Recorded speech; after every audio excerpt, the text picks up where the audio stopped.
Hello, Contrarians listeners, Contrarians watchers, Contrarians video aficionados. Here we are with another dual QVR. These are special occasions. Alex and I watching movies together, somewhat not in the same Mhm. space, but at the same time. Um, Format for the QVR for those of you who somehow wandered into QVR without knowing what it is. We're given a movie, usually by one of our patrons, and then we record a little introduction before we watch the movie. Then we stop the movie halfway through and record another segment where we talk about what we've watched so far, how we are feeling, what we think might happen, and then we record a third segment after we're done with the movie. We'll just discuss what's going on, what do we feel, how are we rating this thing. Of course, you guys are gonna watch it all together, just edit it, but for us it's going to be like watching movies together like we used to do before the pandemic. So tonight's showing a George Romero, I don't know, rarity, would you call it a rarity, Alex? Because I'd never heard of it before, but you're more into the horror genre and I'm assuming this is horror. So had you heard of Yeah, Martin before? no, but that doesn't necessarily mean it's a rarity. George A. Romero, I mean, it's just, as you may know, the creator of Night of the Living Dead. I had to look that up, the year, just to be absolutely sure 1968. You can watch the entire movie of Night of the Living Dead on Wikipedia. The Wikipedia page has the entire movie in a video file. I guess, it's historical relevancy. I thought you were going to say it was like frame by frame, you just kept scrolling. Yeah, just your finger gets tired by 2 minutes into the movie. But I can't say his overall body of work is something that I'm overly familiar with, so I can't, in good conscience, go ahead and call this a rarity. But I Well, have the I was going by also the fact that it's not streaming anywhere and the oh, DVDs yes, seem pretty yes. pricey. So Hmm. this is And the very interesting disparity between the theatrical cut, which is 95 minutes, which is what we'll be watching, yes. and then the original cut, that's 165 minutes. No, There's a thank you. bit of a difference between those two. Yeah. We're recording this on a weeknight, so Hmm. can't do like a 3 hour Romero rarity. And it's okay. We cleared it with Ben, the Hmm. patron behind this request, and he said yes, he's only seen the 90-minute version, so that's what we're doing. Ben, by the way, he asked if he could send something that we're going to read at the Of end of it, so in course. the third segment. But this I haven't read it yet. I told him I won't read it until we're done with the movie. But he said this will possibly be the most pretentious wankery shit to come into your inbox for a while, but I stand by it. So that already, even if the movie sucks, I just know that at the end of the tunnel, there's an email for Ben from Ben that is just pretentious wankery shit, and Let's do that's it. that looks exciting. So I don't know The anything about quote on, Martin. I don't know if he can beat the quote on the poster. One of the most original horror movies in years, a scary, ironic variation on the Dracula theme. Romero has become dazzling stylist. His balance of wit and humor is the best since Hitchcock. That's obviously contemporary, so, but still. Is this Romero's Renfield? I'm in. Well, Well, and I enjoyed Renfield, but, I'm willing to bet this is probably more true to the genre film than that is. we'll see. I am as familiar, probably less familiar with Romero's work than you are. I've seen Night of the Living Dead, and I've seen the Zack Snyder remake of Dawn of the Dead. And I think that's where I stopped counting. But in Well, you shouldn't count that second one to begin with, but it provides a nice segue into the fact that we are doing the original Romero Dawn of the Dead later on the show. That's haven't you actually seen The Crazies? I thought you've told me about The Crazies before. I've seen the remake of the Crazies with Yes, and that's Timothy one that Oliphant. yeah, he was an executive producer on that, so that can count in his Okay, just like partially. ether. Yeah. Okay, well, the Crazies and Night of the Living Dead. Anyway, let's get into Martin. An hour and 37 minutes. Is that right? Something around there. Yeah. Okay, so we'll check back in at 45 minutes and just see what's going on. YouTube came to the rescue, in case you're wondering. In case you you want to watch Martin and you're like, how did you do it? Just do a search for Martin George Romero, and there's a few options. So I know nothing about it. Horror movie Romero. That's all I know, and maybe Renfield now. So Wait, why does Renfield brought up again? Because you said you read that quote and it was something about Romero and puts his own stamp on Dracula, on the Dracula legend. Oh, okay. I was like, what the fuck are we still talking about Renfield? But yeah, okay. Yes, we will meet y'all back here about 45 minutes into this movie. All right. See ya. My name is Martin. I'd like to be normal. I just have a sickness.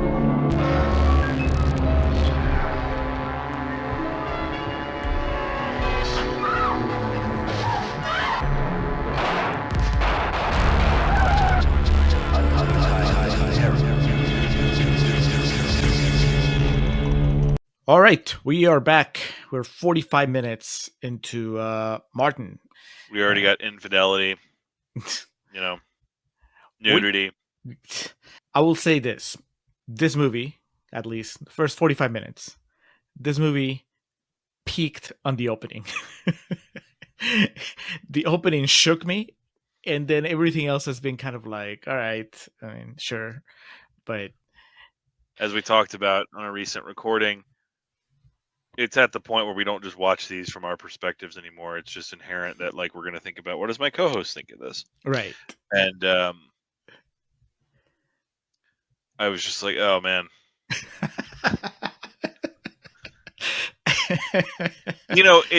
It's ramping up and it's getting more interesting as we go along here. So who's to say that the second half can't really knock our socks off? Not that I'm having a bad time, but just like knowing what I know about you, and the editing in this is primitive. That'd be a good, not primitive because it's not. It's not sophisticated. Well, it's very discount. It's very the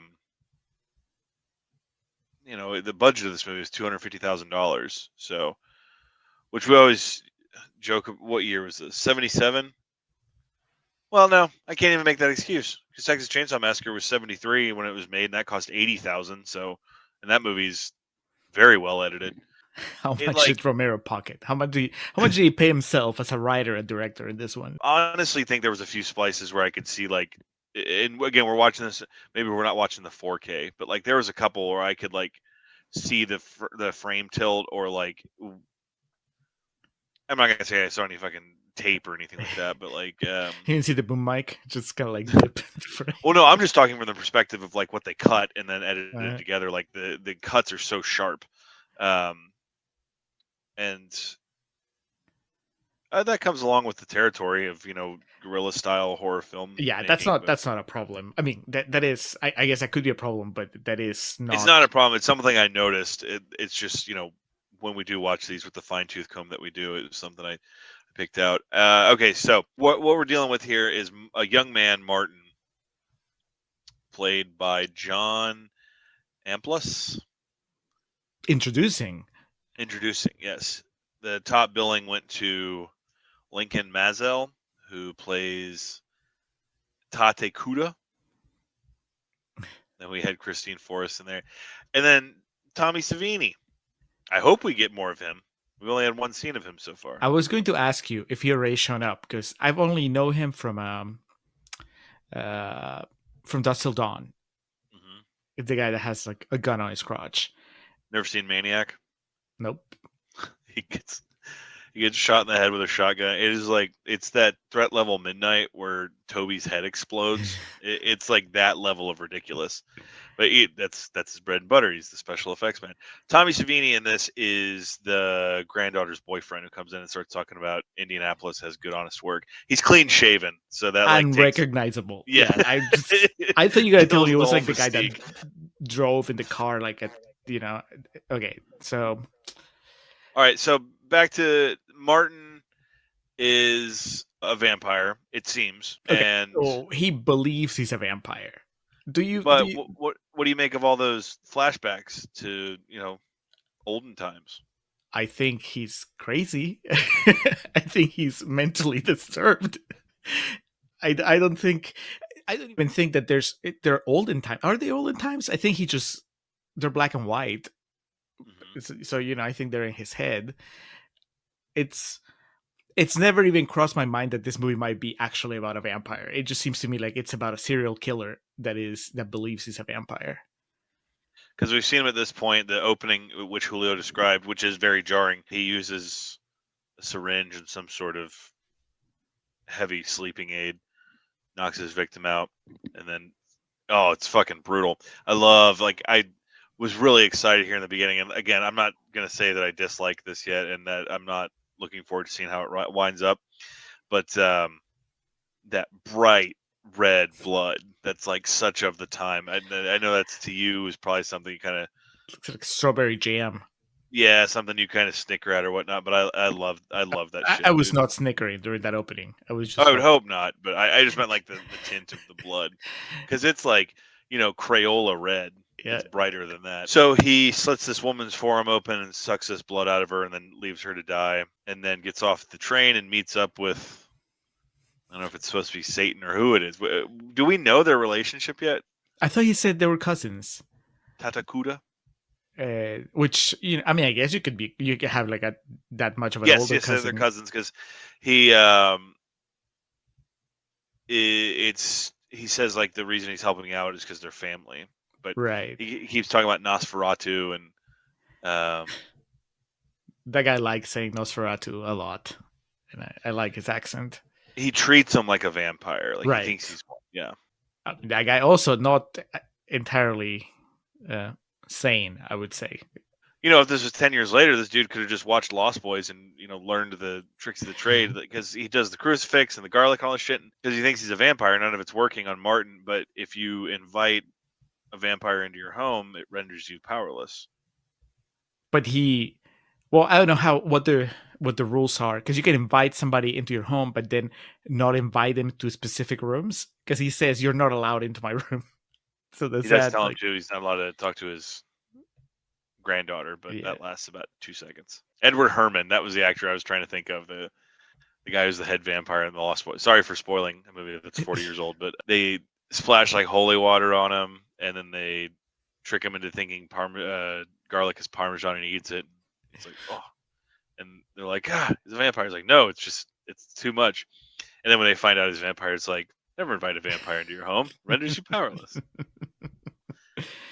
I mean, that's pretty much it, right? So the movie... Well, they brings him in. Don't talk to the granddaughter. He's already talking to the granddaughter.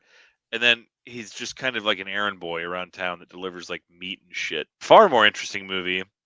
He's John Amplas. Good-looking cat here in 1977. And he's going around to all these lonely housewives. The more interesting movie is him, like, bouncing from home to home. He doesn't need a syringe. He doesn't need... No. He's got his pointed object that he needs already. So that's... and you can see some of them kind of like... That one that answers the door with, like, her pants off. It's just kind of like... Check out this kid. Right. So is that if the movie really is trying to make us wonder if he is a vampire or not, are the people in this town, wherever he is, just so receptive to him because, like, Dracula is supposed to have this charm? He's not charismatic. He's not like a charmer either, like in the way he talks, when he does choose to talk. I guess this is doing the strong silent type, like strong, like, far before that was a play that guys used. Yes. So he's a bad boy. He is the bad boy. That's it. I was trying to think of the archetype, but yeah, there you go. I don't think he is, unless they know that he murders women on the side. I mean, he doesn't really come across as somebody that's too dangerous, and that's why we have to flirt with him. Have we heard anything yet about the woman that died on the train? Like, is it on the news or anything like that? I think that's it. I think that was just a cold open, and then happens every day on the 225 from Indianapolis to Pittsburgh. That's just like a risk that you run taking that train. I mean, it could be that's how the movie ends, right? Whatever happens in the next 45 minutes, wherever he is, the cops show up to arrest him. And then he turns into a bat and flies away. Yeah, I was about to say he spreads his wings. And... yeah. And then we were like, oh, so he was a vampire. All right. You win, Romero. What do you make of the granddaughter? So Christine Forrest. Like, as far as what's her deal? So she doesn't think that he's so she doesn't think that he's a vampire, but she knows that her grandfather has these ideas about him. Yeah. and they're Italian. Yes. Vampiro. Just Savini walks in and is just, shut up in your mouth, and then sits down and having stuffed cabbage for dinner. And it's Watch the hair. So she doesn't have too much of a filmography to speak of, but she was married to George Romero. Oh, I thought you were kidding. No, I never kid, Julio. Not about horror movies now. Almost till the end, until 2010, and he passed away in 2017. She was in Season of the Witch, not the amazing Halloween 3. The Nicolas Cage movie? The Season of the Witch originally released as Hungry Wives. It's a 1974 American drama film. They met there, and then he specifically wrote the role for her in this as Christina. I guess she's enchanted by him? Or is that where we're going to go with this? She seems very compassionate. I didn't sense any sexual tension. That's why I don't know if she really is just like a very nice person that is concerned about this relative of hers. But like I said, I don't see any attractions. I think she's just trying to get him to do better, to like, leave, because she knows that her grandfather has these crazy ideas. He believes in vampires, for Christ's sake. I think that I'm supposed to be worried about what's going to happen to her, right? I feel like the movie's building up to him attacking her, and that's going to be a line that, he's going to cross. He's been specifically told, don't mess with this one person, so he's going to. My problem with the movie, I mean, as it were, I'm fine, it's especially because it is 90 minutes. So yeah, I can sit with this for 90 minutes. But when I said it peaked with the opening, I meant that the opening, as unpleasant as it was, because it's like an extended, I don't know, 10-minute sequence that is just him attacking this woman, overpowering her, and then eventually killing her in a very horrific way. And so that was like, oh God, what's happening? And then I'm like, Ben, what did you do? What did you get into? You got these 3 movies and we're just like, dude, fuck, come on. Yeah. So, but then it was like, I was really tense. And then the rest of the movie has just been this sort of meandering of like, oh, I get it.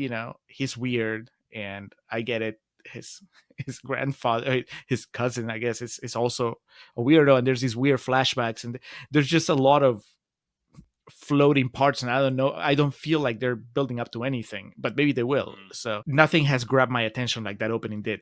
I think it's smart, I guess, because if that's the movie that he wanted to make, opening with that really strong murder, it just captures you to where you're like, all right, I'll sit through the next 80 minutes and see what happens. I don't know. Do you think we are going to get another sequence as violent and as disturbing as that opening? I would imagine so. Like the ending, right? Like the climax would be something like that. Well, I'm just a few minutes ahead of you, but like the scene that we're in right now is seeming to have some sort of result that isn't positive for those involved. I mean, that makes sense. Kind of a good switcheroo in this sequence we have here. So what happened is Martin scoped out this house, like, he cased the joint earlier in the afternoon and saw this housewife was going to be left alone when her husband went to work, and he went there to, that was going to be his next victim. And he barges into her bedroom, and she's in there with another man, and he kind of freaks out and uses a syringe to stab the man. And it becomes a thing of call 911 or call somebody. And she's like, I can't, you're not supposed to be here. And that's kind of where we left off. So I'm curious to see how this, I can't, I'm a vampire. I guess we'll see. Halfway through, I mean, I guess it's, you're supposed to get something that jolts you. And honestly, that 45 minutes flew by for me. So I don't think this is going to be too laborious. All right. I'm obviously having a better time than you are so far, Julio, but hey, this isn't. You've earned it. I think that. Do you think that Martin makes it to the end, or is he going to die? More importantly, do you want him to make it to the end? Or are you, like me, just hoping that somebody kills him? Kind of on board with you. It might be satisfying to just be like, he's just crazy and not a vampire. At the same time, if he does show up like with Lost Boy style makeup for the last 10 minutes and just, is flying and throwing people around, that'd be cool too. Yeah. Then it wouldn't be scary anymore. To me, something really scary is a serial killer that commits these horrific acts because he thinks that he's a vampire. That's scary. If he eventually, I don't know, somebody like sticks garlic in his mouth, and then yeah. All right. Well, the only other George Romero movie that I've seen, like I said, is Night of the Living Dead, and that had a really bleak ending. So I am anticipating a really bleak ending on this one as well. So, which means that he lives, he gets away with it. We'll see. All right, 45 minutes left, and then we get to read whatever it is that Ben wrote. He said pretentious, so It's just the soliloquy. Yeah, is he going to talk it's about his tome? Yeah, the Criterion essay. There you go. For Martin by Ben Murray. Do you think that he's going to make the case that this movie is about a young man's struggle to deal with his sexuality, like his sexual desires? I mean, it's possible. That sounds like something Ben would do. All right, well, we'll find out. In a positive way. Or Yes. no, damn it, I missed the opportunity to. Not that there's anything wrong with that. Right. All right. So in 45 minutes, we'll find out how the movie ends, what Ben had to say about it, and what we have to say about it. So I'm we'll like be back. as much looking forward to Ben's thoughts as I am the end of this movie. So let's do it to it, Lars. All right, let's do it. I watch them a lot, all the time. I have to be sure that nothing goes wrong. I follow them. I plan. I'm very careful. I think as I get older, I get better. I haven't been caught yet. Martin, another kind of terror. From the director of Night of the Living Dead. Martin, another kind of terror. And we are here. We have arrived to the end of Martin. We survived the will they, one day, the is he or isn't he conundrum of Martin. Is he a vampire? Is he not a vampire? Will he make it to the end of the movie? Surprisingly, I don't have a fake set of vampire teeth in my house. Otherwise, I was going to wear them for the... Did you have a cape? Do you have a cape at least? Could have just like covered your... I have a good robe. As long as the black robe, then you're all set. I'm not gonna lie, got really excited when that happened. When he showed up dressed up as Bela Lugosi, I was like, okay, Yeah. Now it's happening. But he just keeps that outfit in his backpack to prank people with. All right, well, we finished Martin. We have thoughts clearly, but we also have that promise message from Ben. So. Also, before we get to that, because we talk about the supposed director's cut, it seems like that's fairly new. I just wanted to touch on that beforehand because it sounded like when you reached out to Ben and asked about it, he may have been unclear on like there being a director's cut or something. He didn't know what we were talking about. Okay. In October 2021, a 16mm print of the black and white director's cut, previously believed to have been lost, was located and is currently undergoing restoration. So the entire thing is black and white in that cut? Apparently, according to the 16mm print. I will save the question of whether you would sit through the 3-hour cut of Martin for the end. First, let's see what Ben has to say, and then we can use that as a springboard for our closing segment.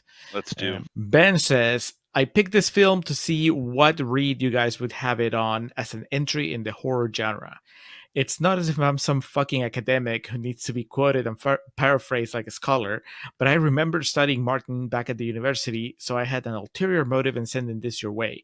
What fascinated me most about my lectures, analysis of the film, and stuck with me through countless other horror movie viewing experiences was the theory of the fantastic and the uncanny by Belgian literary critic called Svetsen Torra. I hope I am not teaching either of you to suck eggs, but in a nutshell, the fantastic, something that occurs which defies natural explanation, causing a character to feel fear, worry, hesitate. The fantastic occupies the duration of this uncertainty. I was 18 when I first discovered this theory and didn't realize quite how few films were out there which explore this for the entirety of their runtime. There are those that have it for minutes, the final scene of Halloween 78 for example, but few that maintain the fantastic for their entirety. I've always appreciated Romero for diverging from the norms of the horror genre at such an early stage and opening me and my class comrades up to the possibilities of the genre. Anyway, here's the opening to an essay I wrote on Martin as a teenager. Don't read all of it, but perhaps just the bits in yellow, which almost 20 years since I first wrote them, I still stand by. Most of all, I hope you guys enjoyed it. I gotta say, one, he's pandering to you by referencing Halloween 78, Of course. of course. Two, And it's appreciated. you like being pandered from time to time. Two, the expression teaching anybody to suck eggs is very colorful. Well, that's Ben. We It's a have a British different thing. here in the U.S. Sucking eggs means a little bit something different. We have the expression about an egg-sucking dog, which is a dog that Johnny Cash had a song about it, and it's a dog that goes and eats the eggs out of the hen house. So you have no eggs for breakfast anymore. It's just a damn low life dog that gets its meal any way it can. I was typing here. I was looking up what he was referencing about sucking eggs.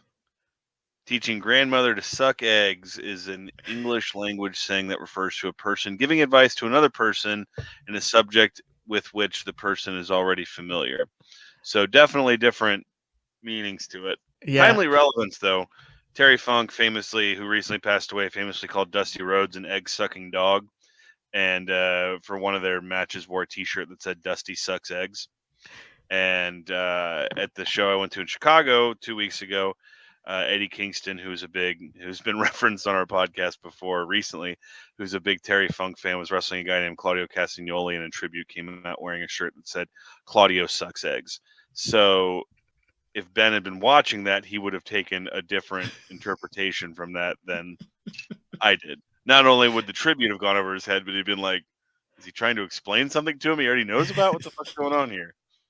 Well, I think that just bring it full circle. Maybe when people watch wrestling, they experience the fantastic, as described here. Just something that occurs that defies natural explanation. And I can appreciate what he's doing, what he's referencing too, because I wrote it's probably the longest paper I've ever written in my life. It's probably 8 or 10 pages. I'm a very feature writer. Like when I did write, and what I like to write is very 500 words type stuff. Mm-hmm. It was like an 8 or 10 page paper on Plato's Noble Lie, and I ended it discussing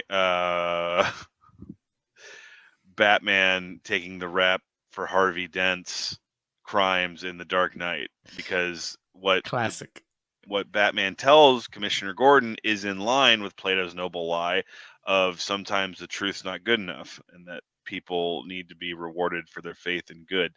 And so I can appreciate what he's doing here, because that's the type of shit that sticks with you, man. So let's what do we got highlighted here? In an age where audiences seem unhappy without closure, a definitive explanation of events is needed. Martin does not conform to this idea. The main question that rises and is explored by the theory of the fantastic is whether or not Martin is really a vampire. Is there a natural or supernatural cause to the events that take place? Although the fantastic does occupy the majority of the film, the uncertainty as to whether or not he really is a vampire dies away by the end. By deciding that Martin is not really a vampire and nothing supernatural is going on, we are departing the fantastic for the uncanny, where we believe that what we're seeing is an illusion and we are mistaken. The opposite to this, the marvelous, would be to accept that what we're seeing is really a vampire and that the laws of the world are broken. If more films adhere to Todorov's theory, perhaps there would be greater discussion and even academic credibility given to the horror genre. Before I guess, to see where we stand, Alex, when we left, I was like, I don't think he's a vampire. I think he's a psycho. It's a serial killer that believes he's a vampire. And you're like, I don't know about that. I think he's a vampire. How do you feel about the movie at the end? Do you think it conclusively says he's not a vampire? Certainly hope he is with the way he died. But yeah, I guess I was expecting, I don't know, maybe I get too far reaching with some of this shit. At one point I was like, is this analogous for AIDS? Like I was wondering if this is something he has that he talks about, it's people are paying attention to it more now, and it's something that I can spread and I choose who I spread it to. And so that could be just reaching, as Michael Scott says, but that was something that came through my mind at one point. Yeah, he's a bit of a loon, and there were some interesting things in that last act, but overall, you're right. It's that I think all those black and white things are just in his head, and he's obviously a very calculating killer in that how he picks his victims and like the method he does where he knocks him out and then kills them that way and drinks their blood. But he's really just like those conversations he has with that DJ about, Mm-hmm. and that's where it like is the most revealing of his character, of how he's just in many ways just kind of starved for attention. That's probably my favorite aspect of the movie. The 2 or 3 sequences where he's just on the phone talking to this guy and being very candid, I guess, about what he believes is happening or what he believes he is, and the other guy on the, this DJ is just encouraging him. It's like, tell me more. I really like how Martin has his radio on in the background, so there's that delay Yes. where it's like Oh, 3 like, seconds later it says what. Yeah, I thought that was really good. well, do you think it sounds to me that Ben experienced this movie the way you did, not the way I did, in the sense that, when he's talking about the fantastic and all this, like just kind of like watching a movie that is for most of his runtime in that twilight between like what am I watching, and like, Mhm. is this something supernatural or not, and a movie that keeps you on that edge until the very end when you get an answer. I didn't. I was like I said, I watched it and it never did enough to convince me that I was watching anything supernatural. I was like, oh, this is just some fucked up dude. And And when then you his watch it like that, I mean, cousin or whatever, Kuda, uh just doesn't even doesn't even give him the benefit of like, hey, did you do this or not? listen, he had been warning him for a while. Yeah, I mean that dude. He might as well have just sent rent's due, motherfucker, and then spiked him in the heart. So I don't know if it makes it more or less satisfying that you get to that end point. I honestly, I couldn't tell you. Like, if I had been watching the entire movie believing that he was really a vampire, I don't know if it would have been more of a letdown that we get that kind of ending or not. I know that what wasn't a letdown, what felt at least a little bit of a reward, was just seeing him get murdered, like get killed. I was like, all Mhm. right, it's just like cosmic balance. He Yeah, does some truly awful things during this movie, and then I felt like I achieved a modicum of peace just by seeing him get killed at the end. Because right after the break, as you predicted, like the fate of that woman and the guy that she was cheating with, probably not as brutal, as grim as the opening, but still Mhm. pretty unpleasant and pretty, He got drained of his blood. She just kind of. I guess I don't know if she woke up. Did we ever find out if she I died don't or think not? we see her again. Because then She's he she starts. still seems alive when we leave her, but Yeah, because he tucks her in and she kind of moans. But then he starts the affair with that woman whose house he's working on. That's where like towards the end, it's not really horror. It's just really like bleak, as you predicted. That woman is clearly depressed and has issues, and I guess slit her wrist in the bathtub. I was like, it Yeah, wasn't me. yeah, it's pretty rough, man. I do find that interesting of what his thesis there was saying, but the first half being the idea of this like vampire moving throughout his life and trying to like blend into society, and then just in the second half realizing, oh no, it's just like this is just all a bunch of really fucked up shit happening sequentially, and then he finds a woman who's damaged and Who wants to do the sexy stuff? In yeah. his own words. Well, then let's go to your takes or your thoughts on it. Did the second half engage you more? Were you more taken by the movie in the second half, or was it more of the same for you? I guess I was, in the sense that there were things I cared about. Like, I cared about that woman, about the woman that finds herself attracted to him and he starts a relationship. Like, I knew it wasn't going to end well. Yeah. I was not under any ideas that she was going to save him, that she was the way that he was going to become a better person or break the curse or whatever, right? I knew that it was only going to lead to tragedy, and so that kept me definitely engaged. And then the sequences with the DJ I found somewhat humorous, which I hadn't up till then. In the movie, there was nothing that had felt like it was not lighthearted, but something other than, oh well, this guy's really creepy and acting weird, and this was at least a different shade of storytelling. And there is something to just knowing that you're reaching the end. Like the second half, in that sense, is easier to watch just because it's the second half. And I was like, all right, well, whatever happens, we are gonna arrive somewhere. And I trusted Romero at the very least to like take me somewhere. Like the idea that maybe the movie was going to end with him, like, I don't know, just walking into a house and then credits, I'll be like, nah, unlikely. We're gonna get to an ending. So that also makes that second half just go a little easier. Overall, though, and this shouldn't surprise Ben because Ben's been listening to the show for a while, and I think anybody who's listened to the show for a while knows what kind of movies I go for and what movies I don't go for. And so horror as a genre is not really my thing unless it really grabs me.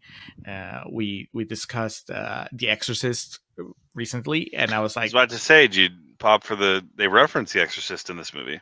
Yes, they do. But I mean, what do we say, Alex? Never reference a movie that's better than yours. Yeah. The priest, I did love how he's like, I actually thought it was great. Now that's a movie that obviously the story hooked me, and so it just transcended like the tropes of the genre, because a lot of horror becomes repetitive when I'm watching it, and I just get restless. I was like, okay, let's move on. I get it, he kills women, I get it, he drinks their blood, but what else?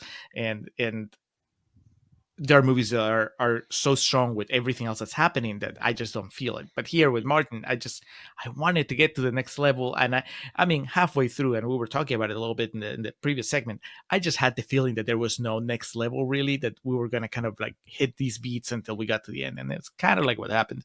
So we were in second gear and we were going to stay there. Yeah. I think that if he had started that relationship with this woman earlier in the movie, then maybe that would have been a plot thread that I would have followed with a lot more interest all the way to the end. That character, the Santini, that's an interesting character. The lonely housewife that clearly is depressed, that wants something more, especially for the time period. Now it's kind of a cliche, but like, could have gotten some more mileage out of that. Yeah. And I guess, I mean, if you break it down, it is kind of that's also a trope, right? Like the murderer, the serial killer that has a relationship with somebody that doesn't know that he's a serial killer.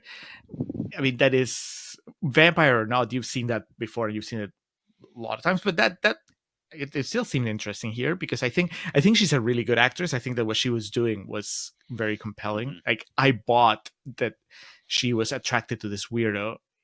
That was, a lot more than I bought anything else that was happening in the movie. Like everybody else's relationships with the guy, I was like, all right, I'll buy it because you're telling me that that's how it is. But with her, she was really projecting that sort of attraction, or whatever you want to call it. I guess it's unsurprisingly, not really my bag. I really like the idea that there are people like Ben that can just go to town on this type of movie and break it apart and make it more interesting for the rest of us to begin with. Because even reading that thing he wrote, I'm already appreciating elements of the movie that I hadn't really like thought about, or that I wasn't really considering. So that's good. This is not a movie that I'm gonna like go back to or write my own essay about. Yeah.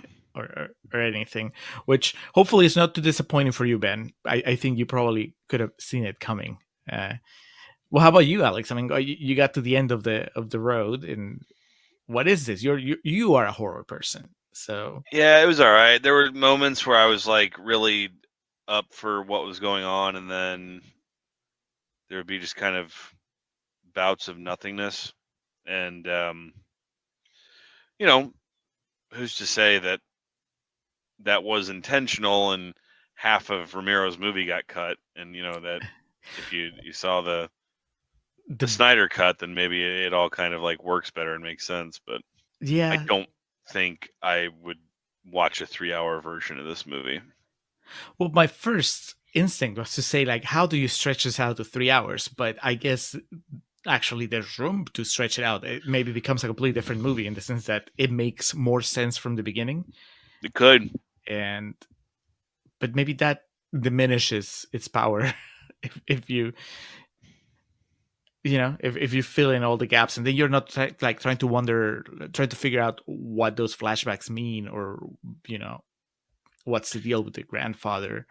So here's my take on this. It's important to Ben, and he and I have many similar, and like we agree on a lot. And I think that's cool that it's special to him. But to me, I watched this, and it was like, honestly, like I've watched 24 horror movies from the 70s that, like, to me are exactly like this. That's kind of the thing. Like, my takeaway of it was, and that's not a bad thing necessarily. That doesn't mean it's bad, because a lot of horror movies from the 70s I think are much better than most movies being made today, just from an actual like filmmaking perspective and like a clear narrative and dialogue, what have you. That's a different discussion, but it didn't have something to me that separated it from the pack at that point in time. But again, that doesn't mean it was bad. I didn't have a bad time watching this. I'm not necessarily opposed to, if this is, the scenario where it's on TV or I come across it on a streaming service, and which again seems to be an impossibility at this point, but work with me here. Have it, next month's October, having this on in the background while I do stuff, things like that. I don't think I'm ever going to sit down, and I can guarantee you I'm not going to find it as analytically engaging as Ben did. And there are plenty of movies that I like. Adventureland comes to mind immediately, of like the prodding and the deep diving I can do into that movie, that like other people just be like, yeah, it's okay. It's kind of what happened when we did an episode on that movie. But I enjoyed this, but it's not as special to me as it is to Ben. If like you took like 30 horror movies from the 70s and early 80s, and just kind of laid them out like a deck of cards, it's not one that I would pick up like an ace and be like, oh, this one is at the top of the list. It's interesting, and I guarantee it's something that will make its way into like our reference catalog on future episodes. Oh yeah. We'll make some reference to it. Like a C plus maybe.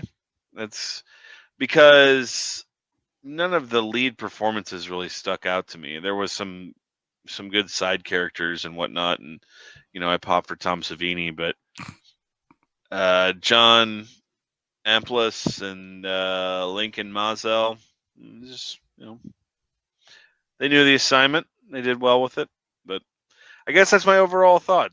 It's good, not great. As dismissive as that may sound, I mean, it's still a positive. I think this movie's good, just good, not great. All right. Yeah, I'm gonna land on, man, I was gonna say 2 stars at first, but really it should be 2.5. Yeah, because there are things that enjoyed. It's kind of difficult when some of the most memorable things in the movie are also some of the most unpleasant, and that's something else that I usually don't go for. Like, I can recognize it.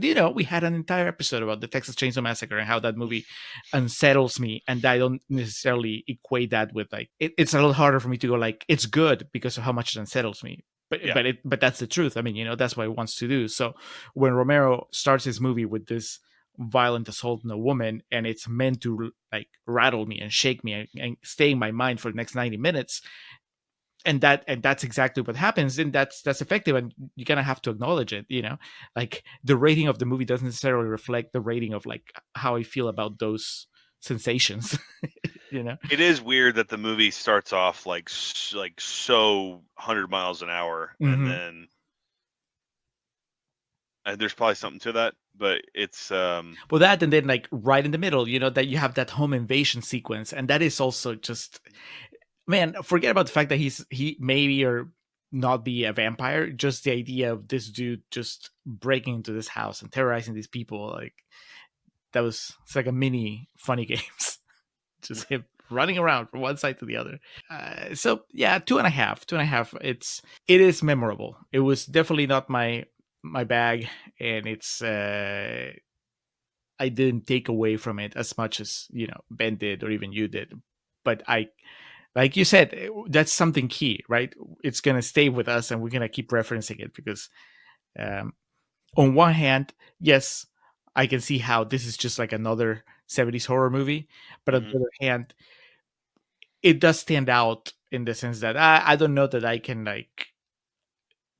point at it as being like uniquely Martin. That's why I would Yeah. reference it, because oh yeah, the guy that believes he's a vampire, but it's not like the Nicolas Cage silly movie.